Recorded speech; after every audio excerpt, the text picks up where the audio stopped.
The Nielsen ratings have been released, and The Mandalorian and the Walt Disney Company are absolutely getting hammered. We're going to get into what that means and what's going to happen next. Let's get into it. Echo 3 to Echo 7. Mono, buddy. Echo Station 3TA.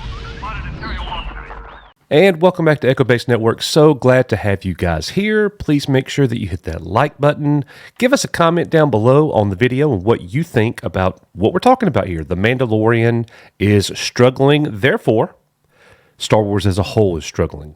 And we're going to get into exactly what all that entails. It starts with the Nielsen ratings. The Nielsen ratings just came out today. And for the layman, what does that mean? The Nielsen company was started in the 1950s, and they basically measure the popularity of movies and TV shows. So the report just came out, and The Mandalorian has actually dropped quite a bit, significantly, since Season 1 and Season 2. Let's take a look at it. So you guys can see the chart right here. The top 10 streaming programs. This is directly from the Nielsen Media Research Company. And you see The Mandalorian has dropped to number 5 right here where you see on the screen.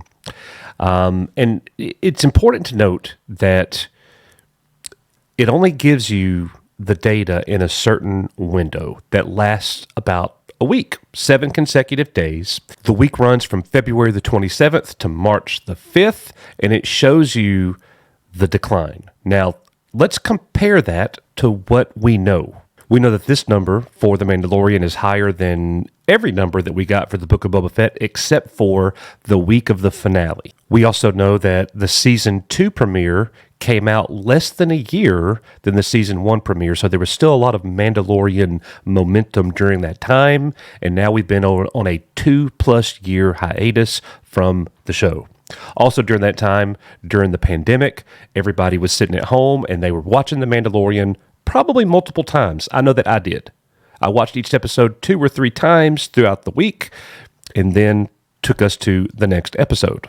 But I'm not making excuses for The Mandalorian, because this much is true. It's the all-time lowest number that Nielsen has given us for this series. And like my friend Valiant Renegade likes to say, who did a great video on this, covering this just a few hours ago, The Mandalorian is the golden goose of Star Wars. It's the whole, it was the show that started the Disney Plus streaming service. And if this thing is failing, Disney is definitely in major, major trouble. And I think that's exactly what's happening. There's one simple truth that we have to take into account and deal with. It seems that a lot of Star Wars fans have moved on. And I totally understand that, and I respect that. You have every reason to do that. If you go and look in our comment section, like we should start our own Nielsen, honestly. We get so many comments here from you guys that let us know exactly what you think. And I'm going to tell you, if you look at the comments in our review videos for The Mandalorian, where we're just open and honest with you guys, so many people are posting and saying, I'm done, I'm out, this is not interesting to me, they've lost me, this ship has sailed. So many more people are saying things like that than the people who were saying, this show is great, this show's a 9 out of 10, it's a 10 out of 10, I'm so glad The Mandalorian's back. And for people who love Star Wars like you and like myself, that's a sad reality. But that is the reality of the situation. One thing that I do think is really interesting is the role of Grogu in all of this. I mean, basically, guys, you know the story. You know what happened with Grogu. He was rescued in Chapter 16, the finale of Season 2, and then he was put into the Book of Boba Fett. About halfway through, they had the episode where he leaves Luke Skywalker and goes back to Mando. So just so happens when Season 3 debuted, Chapter 17, just a few weeks ago, we know what happens. Grogu is already back with Mando. So, and that's a calculated maneuver on Disney's part. They know that Grogu is the golden goose. Like, they need him, sell merch and all that stuff. I totally get that. But this lets us know that not even Grogu's presence is something that's going to keep this show steadfast and steady and give us the continuing baseline of popularity. It's on a decline, even with the presence of Grogu, which a lot of Star Wars fans, even though a lot of us like Grogu, disagreed with the storytelling aspect of that whole ordeal. Grogu should not be in The Mandalorian Season 3 until the end, if at all, and that's an opinion that a lot of us share. And another unfortunate aspect of this whole thing, the Nielsen ratings, the next time it comes out, it's going to show a continuing decline for The Mandalorian. Why is that? Because the story, the first half of the season, has not been all that good. It's the lowest rated average that we've gotten at the midway point on the International Movie Database, coming in at around a 7.4 average. That's terrible. That is absolutely terrible compared to The Mandalorian of the past. We finally, in my opinion, just got a really good episode for the first time in chapter, 21? In chapter 21. So we're just over the halfway point. We're moving on to the second half, chapter 21. There's 3 episodes left. They finally gave the fans a really good episode with the episode titled The Pirate, chapter 21. But now you get this news. 2 days later, after the episode airs, the Nielsen report comes out, and it's showing that The Mandalorian in Star Wars is getting hammered.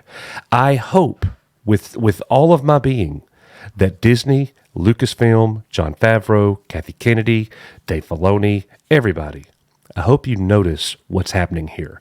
I hope that you could read the numbers. I hope that you can read between the lines and see what the fans want. It's up to you. It is up to you, but there is a clear decline. We're a Star Wars channel. We're going to continue to watch it. We're going to continue to cover it. We're going to continue to have a Star Wars community with you and celebrate the Star Wars that we've always celebrated and loved. But we're also going to be authentic and honest and open with our own opinions and respect yours as well.